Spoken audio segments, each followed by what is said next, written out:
اور اس کے بعد پھر ڈیٹیل ذکر آئے گا طالوت اور جالوت کی جنگ کا، جو آپ سمجھ لیں کہ بنی اسرائیل کی ہسٹری میں غزوہ بدر ہے۔ اور مزے کی بات ہے کہ غزوہ بدر میں جس طریقے سے 313 لوگ تھے صحابہ کرام علیہم رضوان میں، صحیح بخاری میں آتا ہے، اور بخاری کی اسی حدیث میں یہ آتا ہے کہ طالوت اور جالوت کی جنگ کے موقع کے اوپر بھی جو مسلمان تھے وہ 313 ہی تھے، اتنی بڑی فوج سے مقابلہ کرنے کے لیے، سابقہ امت مسلمہ بنی اسرائیل۔ اور یہ جنگ جو ہے وہ عین الجالوت کے اندر جنگ ہوئی، اور وہاں پر فتح حاصل کرنے کے بعد بنی اسرائیل کے ایک اور شاندار عہد کا آغاز ہوا سیدنا طالوت علیہ السلام کے ذریعے، اور پھر یہ 16 سال تقریباً انہوں نے حکومت کی۔ طالوت علیہ السلام نے اپنی بیٹی کا نکاح جو ہے وہ سیدنا داود علی نبینا علیہ الصلاۃ والسلام کے ساتھ کیا، اور آلموسٹ اس وقت ان کی عمر آپ سمجھ لیں 20 سال کے قریب تھی۔ پھر 40 سال تک، 16 سال تو طالوت نے حکومت کی، اس سے اگلے 40 سال سیدنا داود علی نبینا علیہ الصلاۃ والسلام نے حکومت کی، اور پھر ان کے بیٹے سیدنا سلیمان علیہ السلام جانشین ہوئے، اور ان کے بھی 40 سال بنتے ہیں۔ یعنی بنی اسرائیل کی جو خلافت راشدہ آپ کہہ لیں آلموسٹ، جو انبیاء کرام علیہم السلام بھی جس میں شامل ہیں، طالوت کے بارے میں تو کوئی کنسنسس نہیں ہے، اور غالب رائے یہی ہے کہ وہ پیغمبر نہیں تھے، ایک پیغمبر کے صحابی تھے سیدنا سموئیل نبی کے، جن کا ذکر بھی اشارتاً یہاں آئے گا نام کے بغیر، ڈیٹیلز ہمیں تورات کے اندر ملتی ہیں۔ داود اور سلیمان علیہ السلام دونوں پیغمبر تھے، دونوں کا دور حکومت 40 سال ہے، اور 16 سال آپ وہ ملا لیں تو آلموسٹ یہ 100 سال کی خلافت راشدہ بنتی ہے بنی اسرائیل کی۔ جس جگہ پہ یہ معرکہ ہوا تھا عین الجالوت، پھر اسلامک ہسٹری میں بھی اسی جگہ پر ایک بہت بڑا معرکہ ہوا، وہ مسلمانوں کی جنگ جو منگولوں کے ساتھ ہوئی۔ سلطان رکن الدین بیبرس نے پہلی دفعہ آپ سمجھ لیں شکست فاش دی منگولوں کو، ورنہ یہ آلموسٹ ان بیٹن تھے۔ اس کے بعد ہی پھر ان کا ڈاؤن فال بھی شروع ہو گیا۔ اس سے پہلے چھوٹی موٹی جھڑپوں میں انہیں ناکامیاں ضرور ہوئیں، لیکن اوورآل ہمیشہ آخری معرکہ منگولوں نے ہی فتح کیا سوائے اس ایک معرکے کے، اور یہ جنگ بھی اسی جگہ پر ہوئی۔ الم تر الی الملأ من بنی اسرائیل من بعد موسیٰ، کیا تم نے نہیں دیکھا اس گروہ کو جو بنی اسرائیل سے تھا موسیٰ علیہ السلام کے بعد، یعنی وہی جو میں نے بتایا سرائے سینا میں جن کی وہ پوری پرورش ہوئی، ایک ان کے یعنی آباء و اجداد تھے، اور ایک یہ لوگ تھے، اور اس کے بعد پھر 12 قبائل سے حکومتیں بنیں، پھر کافروں نے ان پہ حملہ کر کے بنی اسرائیل کی 12 حکومتیں بھی ختم کر دیں، پھر دوبارہ زوال کا ان کے اوپر پیریڈ شروع ہو گیا۔ تو اب دوبارہ سے عروج کی طرف جانے کے لیے انہوں نے کہا اذ قالوا لنبی لہم، جب انہوں نے اپنے وقت کے پیغمبر سے کہا لہم ابعث لنا ملکا نقاتل فی سبیل اللہ، کہ آپ ہمارے لیے کوئی ایک ایسا امیر مقرر کر دیں کہ اس کی سرکردگی میں ہم اللہ کی راہ میں جہاد کریں، کوئی بادشاہ سپہ سالار مقرر کر دیں۔ اب یہاں سوال پیدا ہوتا ہے کہ یہ وقت پیغمبر کیوں نہیں سپہ سالار بنا؟ یہ ہمیں یعنی اس کانٹیکسٹ میں تورات میں ملتا ہے کہ یہ یعنی سیدنا تورات سے مراد اولڈ ٹیسٹمنٹ، جس میں اگلے انبیاء کے صاحب بھی ہیں، ورنہ صرف تورات کی بات کریں تو وہ تو اس واقعے کے بعد نازل ہوئی ہے، داؤد علیہ السلام تو بعد میں منظر عام پہ آئے ہیں۔ اولڈ ٹیسٹمنٹ میں جو سموئیل پیغمبر کے جو صحیفے ہیں نا، اس میں یہ ملتا ہے کہ یہ سموئیل پیغمبر تھے۔ تو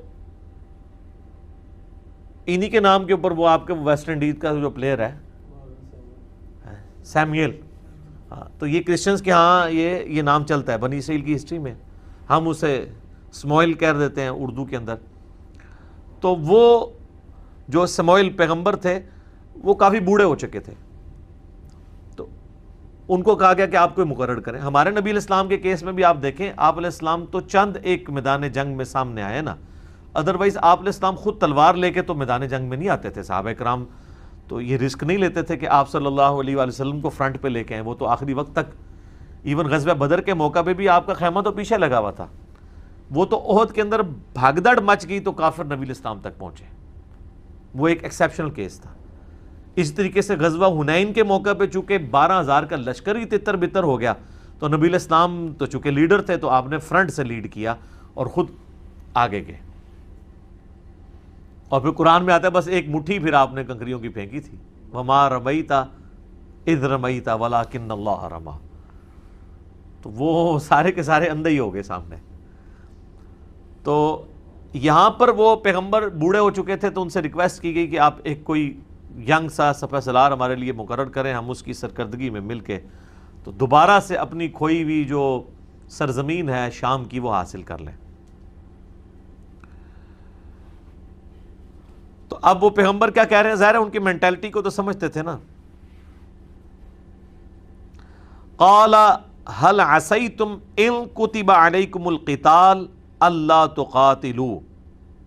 ان کا ایسا نہ ہو کہ میں اللہ سے ریکویسٹ کروں اور وہ کوئی مقرر کر دے قتال تمہارے اوپر اور پھر تم قتال سے ہی منکر ہو جاؤ، کیونکہ تمہارے بزرگوں کی بھی پیچھے ہسٹری یہی ہے. یہی کیا تھا نا انہوں نے، حضرت موسیٰ علیہ السلام کو بھی چٹا جواب دے دیا تھا. تو وہ ان کے ذہن میں ہسٹری تھی.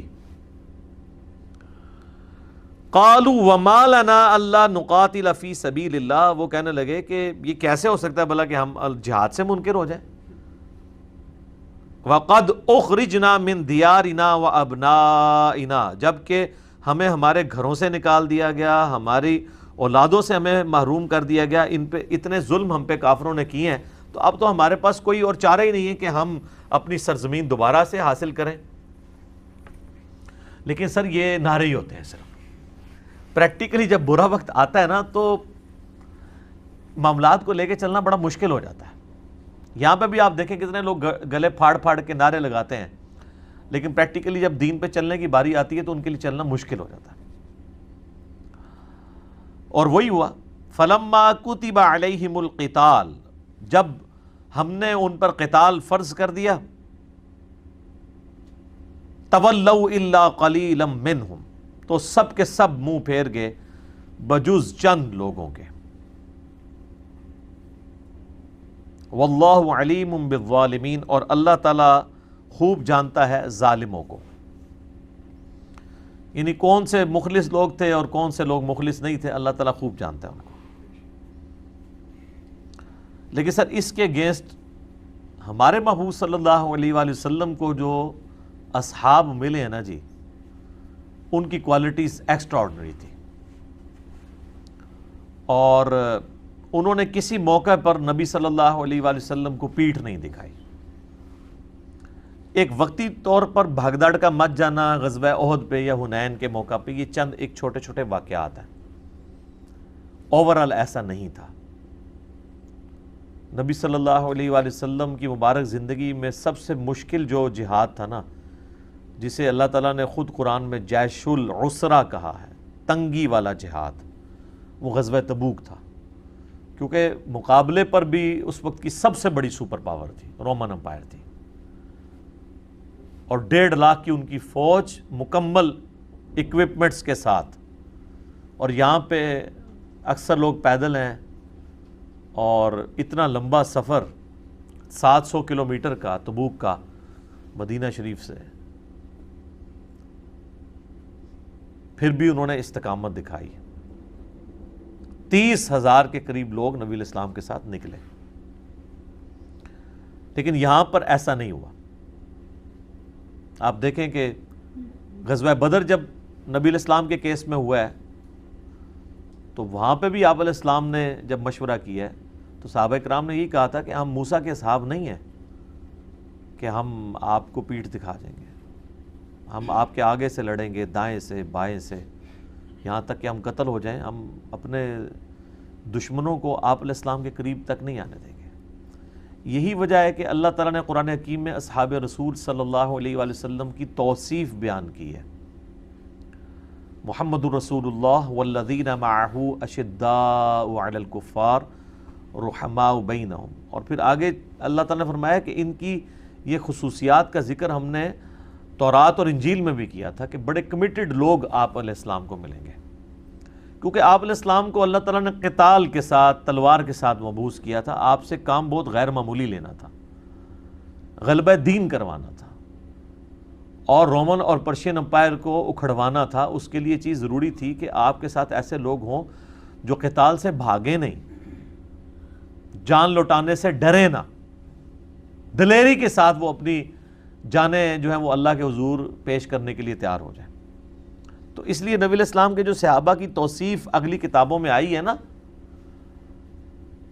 ان کی عبادت کے تذکرے، ان کی اللہ سے کمٹمنٹ کے تذکرے، اور سب سے ٹاپ آف دا لسٹ ان کا جہاد کا معاملہ، جو بعد میں مسلمانوں میں کمزوری آ گئی۔ صحابہ کرام کا سب سے بڑا جو ترہ امتیاز تھا نا، وہ ہے ہی جہاد اور قتال تھا، باقی ساری چیزیں چھوٹی ہیں ان کی زندگی میں۔ دیکھیں صحابہ میں تو کئی لوگ ہیں جن سے زیادہ نمازیں آپ لوگ پڑھ چکے ہیں اپنی زندگی میں۔ اکرمہ ابن ابی جہل فتح مکہ پہ مسلمان ہوئے ہیں 8 ہجری میں، اور جنگ یرموک میں 13 اور 14 ہجری کے اندر وہ شہید ہو گئے۔ تو کتنے سال نمازیں پڑھی ہیں انہوں نے؟ 6 سال 6 سال کے روزے رکھے ہوں گے۔ تو آپ میں سے کتنے لوگ ایسے 25-30 سال کے روزے یا نمازیں پڑھ چکے ہیں؟ ان کی زندگی میں جو ڈومیننٹ پہلو تھا نا، وہ یہ تھا کمٹمنٹ فار گاڈ، جان ہتھیلی پہ، اور اس وقت سب سے زیادہ ضرورت بھی اسی چیز کی تھی۔ جس طرح میں کہتا ہوں کہ اس وقت سب سے زیادہ ضرورت جو ہے وہ ہے جہاد بن نفس کی، کہ اپنے نفس کو اللہ کی اطاعت میں لگایا جائے، بے حیائی سے اور حرام کاریوں سے اپنے آپ کو بچایا جائے۔ یہ بہت بڑا فتنہ ہے اس وقت، میڈیا کی وجہ سے بچنا ان چیزوں سے۔ اس وقت قتال کی ازمائش سب سے بڑی ازمائش تھی، اور صحابہ اس میں پورے اترے۔ وقال لهم نبيهم ان اللہ قد بعث لكم طالوت ملکا۔ تو جناب دعا تو خود کروائی تھی، تو پھر اللہ نے اپنے وقت کے پیغمبر کو وحی کی، تو وہ ان کے نبی نے ان سے کہا کہ بے شک اللہ تعالیٰ نے طالوت کو تمہارا بادشاہ، تمہارا سپہ سالار مقرر کیا ہے۔ اچھا، اب انہی آیات کے روشنی میں نا، جو صلاح الدین یوسف صاحب ہیں نا، جنہوں نے احسن البیان لکھی ہے، جو سعودی عرب سے مفت ترجمہ دیا جاتا ہے، آپ کو پتہ یہ سارے لوگ بنی امیہ کے یعنی خدمت گار ہیں، تو وہ کوئی موقع جانے نہیں دیتے قرآن حکیم میں بھی بنو امیہ کو ثابت کرنے کا۔ یہاں سے ان کے دماغ میں شیطان نے ایک وسوسہ ڈالا، وہ انہوں نے تفسیر میں لکھ دیا۔ انہوں نے کہا کہ یہ جو طالوت اور جالوت کے کیس میں جو طالوت کو اللہ تعالیٰ نے بادشاہ مقرر کیا، تو اس سے ملوکیت ثابت ہو جاتی ہے کہ ملوکیت بھی اللہ تعالیٰ کو پسند ہے۔ یعنی یہ ملوکیت یہاں اپنے لغت کے معنوں میں آئی ہے، اصطلاح کے معنوں میں نہیں۔ لغت کے معنوں میں دیکھیں تو نبی صلی اللہ علیہ وآلہ وسلم بھی ملک تو تھے، بادشاہ تھے نا، امیر المجاہدین بھی تھے، اور امام الموحدین بھی تھے۔ لیکن جب ہم اصطلاح میں بات کرتے ہیں نا، خلافت راشدہ یا علی منہاج النبوہ، ان معنوں میں تو معاذ اللہ استغفر اللہ، نہ نبی علیہ السلام ملک تھے، نہ سیدنا ابو بکر، عمر، عثمان و علی رضی اللہ عنہم اجمعین وعلیہم السلام اجمعین وہ ملک تھے۔ ان معنوں میں تو معاذ اللہ ان کو گالی دینا ہے۔ اگر آپ اصطلاح کے معنوں میں ملوکیت لیں گے، اگر آپ لغت کے معنوں میں لیں گے، اس سے مراد حکمرانی ہے، وہ تو اللہ بھی بادشاہ ہے۔ زمین و آسمان کی ملکوت السماوات والارض، زمین و آسمان کی بادشاہت کس کی ہے؟ اللہ کی۔ لیکن یہاں وہ اصطلاح والی ملوکیت کا لفظ نہیں استعمال ہو رہا ہوتا، بلکہ یہاں پہ لغت کے معنوں میں۔ تو لغت اور اصطلاح کا تو فرق ہے۔ سورہ یوسف میں رب کا لفظ مالک کے لیے آیا ہے، غلام کے ریفرنس سے، جو حضرت یوسف علیہ السلام کہتے ہیں تم میں سے فلاں شخص اپنے رب کو شراب پلائے گا، اور دوسرے اسی کو کہتے ہیں کہ جب تم اپنے رب سے ملو تو میری سفارش کرنا کہ مجھے اس طرح انہوں نے ویسے ہی یعنی جیل میں ڈال دیا. تو وہاں رب جو ہے وہ لغت کے معنوں میں ہے پالنے والا، جیسے باپ بھی رب ہی ہے نا، پالنے والا تو ہے نا. رب ارحمہما کما ربیانی صغیرا، جس طرح بچپن میں انہوں نے ہمیں پالا تھا ماں باپ نے، اللہ تو بھی ان پر رحم فرما، سورہ بنی اسرائیل میں آتا ہے. تو یہاں پہ لغت کے معنوں میں رب آیا ہے. اصطلاح کے معنوں میں اگر رب کی بات کریں گے تو وہ پھر رب وہ ہے الحمدللہ رب العالمین. ٹھیک ہے، جس دا لوکی کلمہ پڑھ دے او محمد اور تے میاں محمد بخش اور، ٹھیک ہے نا. وہ نام ایک ہونے سے تو نہیں فرق پڑا. کتنے محدثین ہیں ان کے نام ہی محمد ہے. امام بخاری کا نام محمد ہے، محمد بن اسماعیل. امام باقر کا نام بھی محمد ہے. ابن سیرین کا نام بھی محمد ہے، محمد ابن سیرین. تو کتنے محدثین تابعین کے نام محمد ہے، لیکن وہ نام سیم ہونے سے تو اصطلاح اور لغت کا تو یہاں ان کا دماغ چلا گیا جو اس سے. تو انہوں نے کہا بعض لوگ ملوکیت کو برا جانتے ہیں، تو قرآن میں تو اللہ تعالیٰ نے خود ایک بادشاہ مقرر کیا تھا.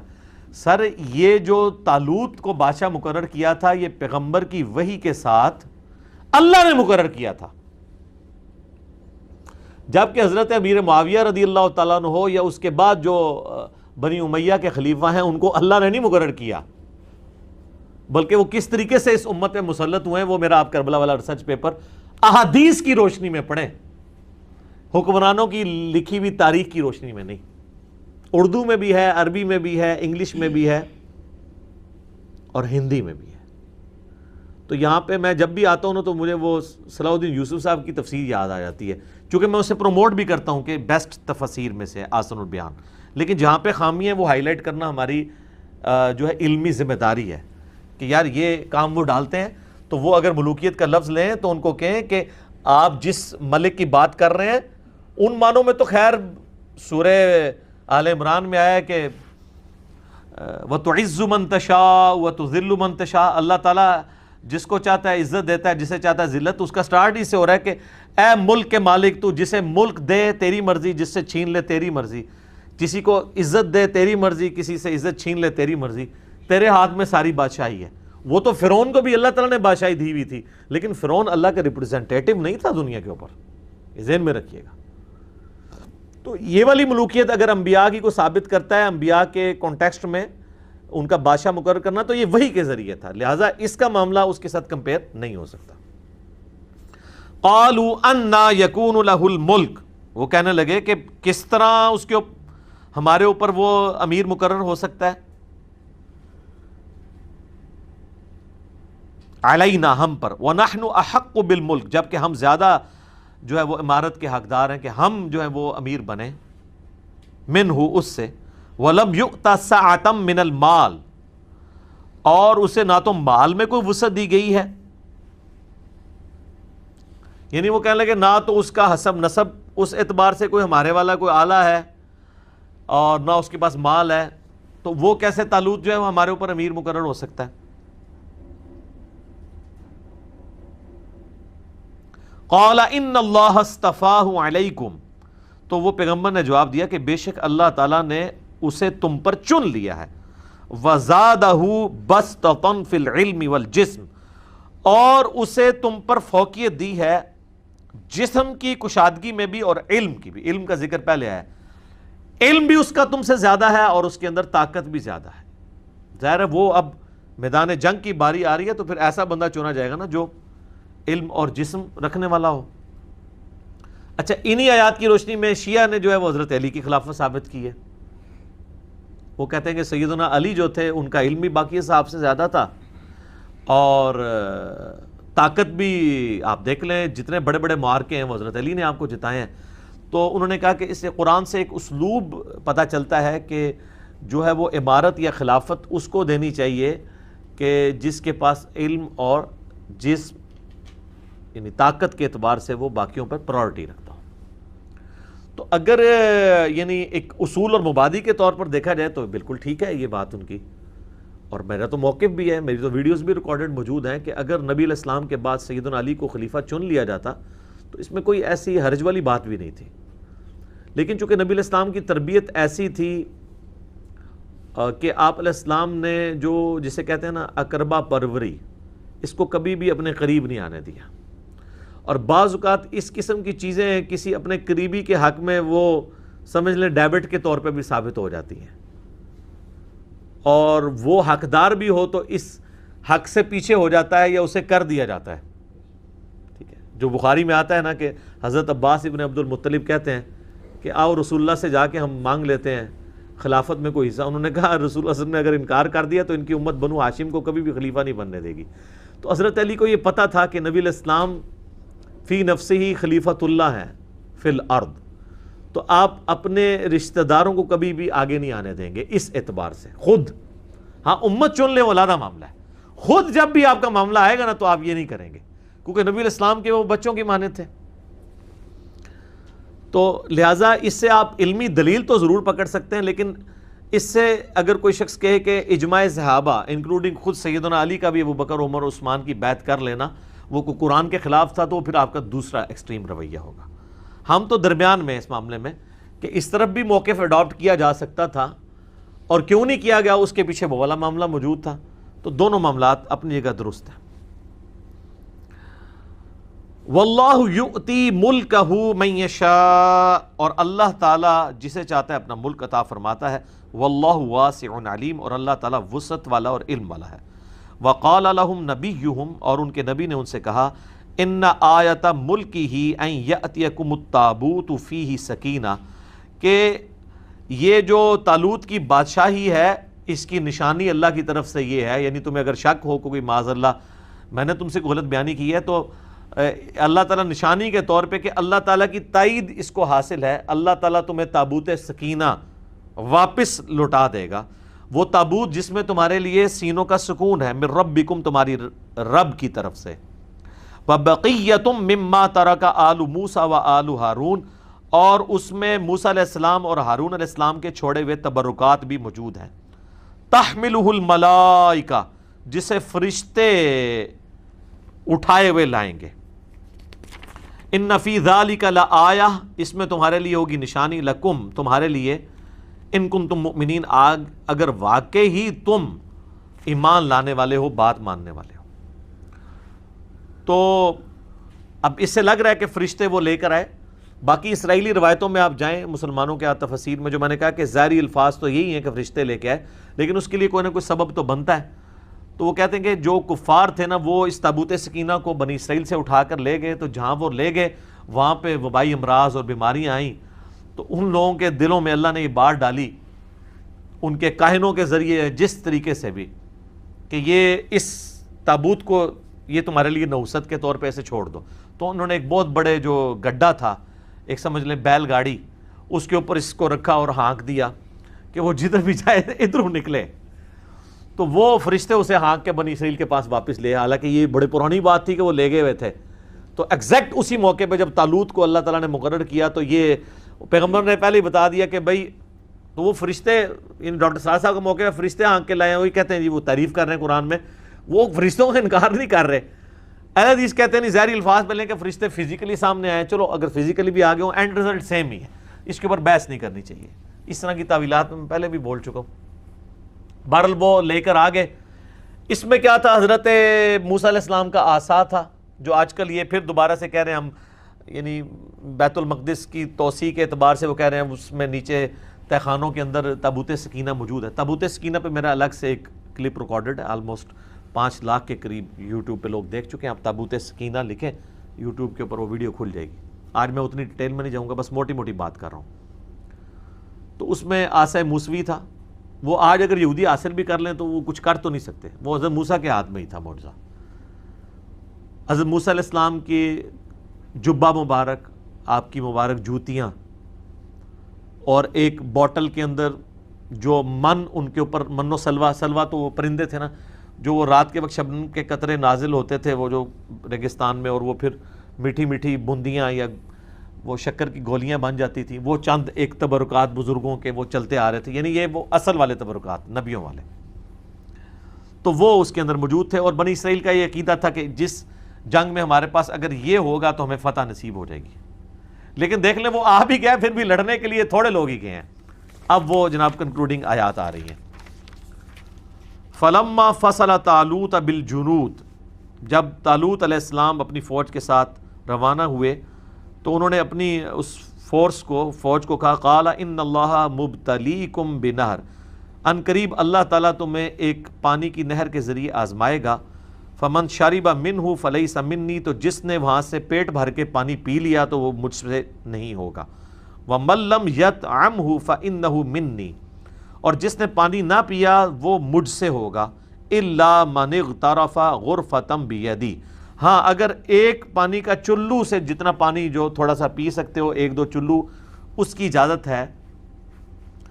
ظاہر ہے وہ اتنا ٹف سفر کر کے آئے تھے اور پیاس سخت لگی ہوئی تھی، اب وہ اگر اونٹوں کی طرح پانی پینا شروع کر دیتے تو آگے جنگ انہوں نے کیا لڑنی تھی؟ کہتے نا بھوکھا شیر جڑا صحیح لڑتا ہے، تو اگر پانی پی لے تو بندہ، جس طرح آپ بھی افطاری کے بعد جب 3-4 گلاس پھڑکا جاتے ہیں ادھر ہی گر جاتے ہیں نا، تو اللہ تعالیٰ نے آزمایا کہ پیاس بھی تھی لیکن پانی بس اتنا کہ جسے کہتے ہیں کلی کرنے کے برابر، تھوڑا سا ایک حلق تر کرنے کے لیے، کیونکہ آگے جنگ کرنی ہے، اب اتنی پیاس ہے تو پیو گے تو پھر تو بیٹھ ہی جاؤ گے ادھر، بس وہی ہوا۔ فَشَرِبُوا مِنْهُ إِلَّا قَلِيلًا مِنْهُمْ، تو اکثریت نے پانی گھٹا گھٹ پی لیا، چند لوگوں نے، اور وہ بخاری میں آتا ہے 313 لوگ تھے، جس طرح صحابہ بدر 313 تھے، انہوں نے جو ہے نا وہ، لیکن وہ 313 نے پھر کایا کلب کر دی ہے۔ آج لاکھوں کے اجتماعات ہو رہے ہیں دنیا میں، کوئی فرق نہیں پڑ رہا، یہ فرق ہے، وہ 313 نہیں ہے۔ فَلَمَّا جَاوَزَهُ هُوَ وَالَّذِينَ آمَنُوا مَعَهُ، جب وہ اس نہر کو عبور کر کے جو ہے وہ طالوت کے ساتھی آمنا سامنا ہوا ان کا جالوت کے ساتھ، قالوا لا طاقت لنا اليوم بجالوت وجنودہ، تو اب دیکھ لیں بزدل لوگوں نے تو یہی کہنا تھا نا، زیادہ تر تو بزدل تھے جنہوں نے پانی بہت زیادہ پیا، وہ کہہ لگے آج تو ہمارے اندر کوئی طاقت نہیں ہے کہ جالوت کا مقابلہ کریں، اس کا قد بھی اتنا اونچا تھا کہ بنی اسرائیل کے لوگ اس کے ٹخنوں یا پنڈلی تک آتے تھے، ایڈی بڑی وہ بلا سی، تو اس کو کون گرا سکتا تھا؟ پھر اس نے زیرہ بھی پہنی ہوئی ہوتی تھی، فل زیرہ کے اندر ہوتا تھا، ایک آنکھ کا حصہ اس نے صرف چھوڑا ہوتا تھا جس سے وہ دیکھتا تھا، تو اس سے تو اکیلے سے کوئی نہیں لڑ سکتا تھا، اور پھر اتنا بڑا لشکر۔ قال الذین یظنون انہم ملاقو اللہ، لیکن وہ لوگ جنہیں یہ یقین ہے کہ مر کے اپنے رب کے پاس جانا ہے، وہ جو 313 تھے، وہ کہنے لگے کم من فئۃ قلیلۃ غلبت فئۃ کثیرہ باذن اللہ، اور کئی دفعہ ہوا ہے کہ چھوٹی سی جماعت نے بہت بڑے لشکر کو اللہ کے اذن سے شکست دے دی ہے، یا یہ تم کیا بات کر رہے ہو کہ اس کو ہم شکست نہیں دے سکتے؟ واللہ مع الصابرین، اور اللہ تعالیٰ صبر کرنے والوں کے ساتھ ہے۔ ولما برزوا لجالوت، جب جالوت سے ان کا مقابلہ ہوا، گولیت اس کا آپ کو بائبل میں یعنی اولڈ ٹیسٹمنٹ کے اندر آپ کو یہ نام مل جائے گا، وجنودہ، اور اس کی فوج کے سامنے، تو اہل ایمان نے کہا قالوا ربنا افرغ علینا صبرا، اے اللہ ہم پہ صبر انڈیل دے، وثبت اقدامنا، اور ہمارے پاؤں کو مضبوط کر دے، فانصرنا علی القوم الکافرین، اور ہمیں کافروں کے مقابلے پہ مدد عطا فرما، آمین۔ سر یہ دعا غزوہ بدر سے پہلے یہ نازل ہوا ہے سب کچھ، تو مسلمانوں کو بھی اللہ نے دعا سکھا دی تھی کہ تمہارے اوپر بھی بدر والا معاملہ آنے والا ہے تو تم نے یہی دعا مانگنی، پھر صحابہ کرام نے یہی دعا مانگی اور اللہ تعالیٰ نے مسلمانوں کو بھی فتح دی۔ فَهَزَمُوهُمْ بِإِذْنِ اللَّهِ، پس انہوں نے شکست دے دی اللہ کے اذن سے جالوت کی قوم کو اور اس کی فوج کو۔ وَقَتَلَ داود جالوت، اور داؤد نے جالوت کو قتل کیا۔ یہ داؤد علیہ السلام کی عمر اس وقت کہتے ہیں 16 سال تھی، اسرائیلی روایتوں میں آتا ہے، اور گڈریے تھے، بھیڑ بکریاں پالا کرتے تھے، ان کے پاس ایک گوپیا ہوا کرتا تھا، ایک چمڑے کا بنا ہوا، ایک سمجھ لیں ایک ہاتھ سا، جس میں وہ پتھر رکھ کے اور ساتھ رسی باندھ کے نا یوں گھما کے پھینکتے تھے۔ پرانے زمانے میں لوگ اسی طریقے سے شکار کیا کرتے تھے، یا گلیل ہوتی تھی یا تیر کے ساتھ۔ یہ بچپن سے چونکہ اس کے ماہر ہوئے تھے، ان کا نشانہ بہت زبردست تھا، اور یہ شیروں کے اور بھیڑیوں کے جبڑے توڑ دیتے تھے ایک پتھر کے ذریعے رکھ کے، تو اتنا زبردست نشانہ تھا۔ تو بس انہوں نے اپنی ایکسپرٹی استعمال کی، وہ ایک اونچی جگہ پہ پہاڑ پہ یا ٹیلے پہ چڑھ گئے، اور یہاں پہ لوگ یعنی گھبرائے ہوئے ہیں کہ اس کو جالوت کو کیسے گرائیں گے۔ انہوں نے کہا اس نامختون کا جو انجام میرے ہاتھوں ہوگا، یعنی یہ بنی اسرائیل کے لوگ اپنے مخالفین کے لیے ایک نٹوریس ورڈ کے طور پہ استعمال کرتے تھے کہ ہم ابراہیمی ختنے کرواتے ہیں اور یہ نامختون ہے۔ تو انہوں نے پھر اس گوپیے کے اندر وہ پتھر رکھ کے جب رسی گھمائی اور پھینکا تو وہ جو ایک ہی آنکھ کی جگہ میں نے بتائی ہے نا تھی نا، وہ نشانہ ایسا تھا کہ وہ آنکھ سے وہ انٹر ہوا، اس کے دماغ میں چلا گیا. دماغ میں کوئی چیز چلی جائے تو وہ بڑے سے بڑی بھی کوئی بلا چیز ہو تو وہ حضرت داؤد علیہ السلام جو ہے وہ اس طرح منظر عام پہ آگے. کیونکہ طالوت علیہ السلام تھے تو انہوں نے پھر بعد میں اپنی 16 سال تو انہوں نے حکومت کی اور اپنی بیٹی کا نکاح بھی حضرت داؤد کے ساتھ کر دیا، اس سے پھر حضرت سلیمان پیدا ہوئے. تو حضرت داؤد علیہ السلام اس طریقے سے منظر عام پہ آئے. وَقَتَلَ داوود جالوت، اور قتل کر دیا داود نے جالوت کو.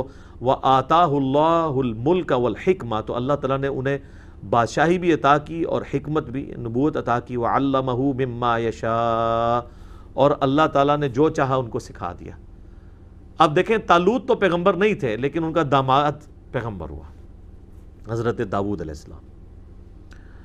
اور پھر یہ بنی اسرائیل کی ہسٹری، یعنی طالوت 16 ایئرز، جالوت یعنی اس کے بعد داؤد علیہ السلام جنہوں نے جالوت کو قتل کیا تھا 40 سال، پھر ان کے آگے بیٹے 40 سال سلیمان علیہ السلام.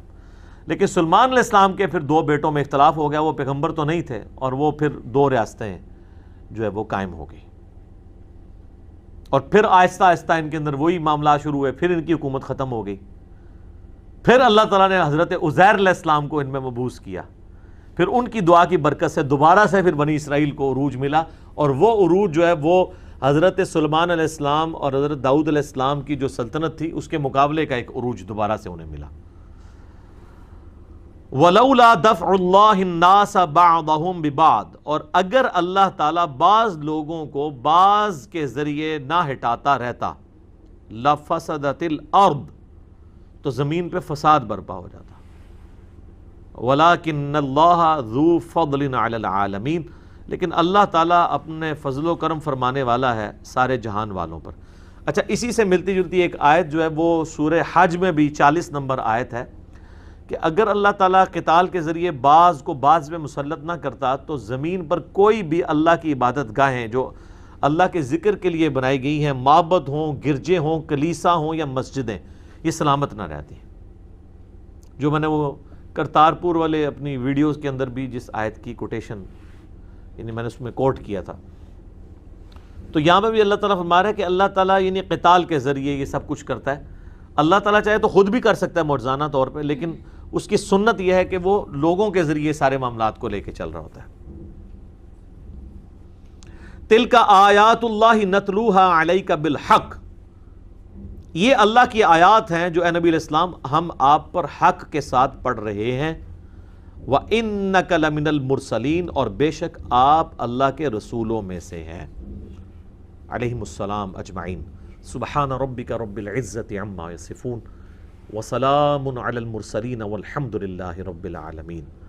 اچھا، اس آیت کا مقصد کیا تھا یہاں پہ کہ نبی علیہ السلام ایک ایسا واقعہ بیان کر رہے ہیں جو آپ علیہ السلام کی پیدائش سے بھی 1000 سال سے بھی زیادہ پرانا واقعہ ہے.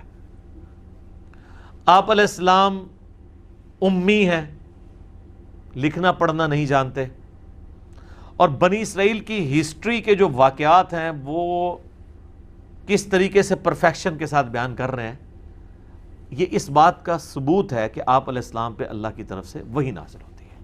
یہ ہے تِلْكَ آیات اللہ نتلوها علیک بالحق، یہ اللہ کی آیات ہیں جو پڑھ پڑھ کے آپ کو بتائی جا رہی ہیں. آپ کی تو پیدائش سے بھی 1000 سال پرانا ایک واقعہ ہے. وہاں کیا ہوا تھا، کون کس کے سامنے آیا، کس نے کس کو شکست دی، کیا دعائیں کی وہاں پہ، تابوت سکینہ کیا تھا، یہ تو آپ کو پتہ ہی نہیں ہے. نہ یہ عرب کے کلچر کی چیز تھی جو حضور علیہ السلام کو بچپن میں کوئی سٹوری سننے سے ملی ہوتی. یہ اللہ کی آیات ہیں جو حق کے ساتھ آپ پہ تلاوت کی جا رہی ہیں، اور بے شک آپ اللہ کے رسولوں میں سے ہیں. یعنی یہ وہی اس بات کا ثبوت ہے کہ آپ اللہ کے پیغمبر ہیں. اچھا، یہ تو ایک ایسپیکٹ ہے اس کا اگر آپ کریٹیکل انالیسس دیکھنا چاہیں نا ان سارے واقعات کا، بنی اسرائیل کا، انکلوڈنگ یہ جو واقعہ تھا طالوت اور جالوت کا، آپ تفہیم القرآن پڑھیں. اس میں انہوں نے باقاعدہ قرآنک ورژن آف طالوت اور جالوت کی جو جنگ ہوئی تھی اس کو کمپیئر کروایا بنی اسرائیل کے ساتھ، کیونکہ یہ واقعات اولڈ ٹیسٹمنٹ میں بھی ملتے ہیں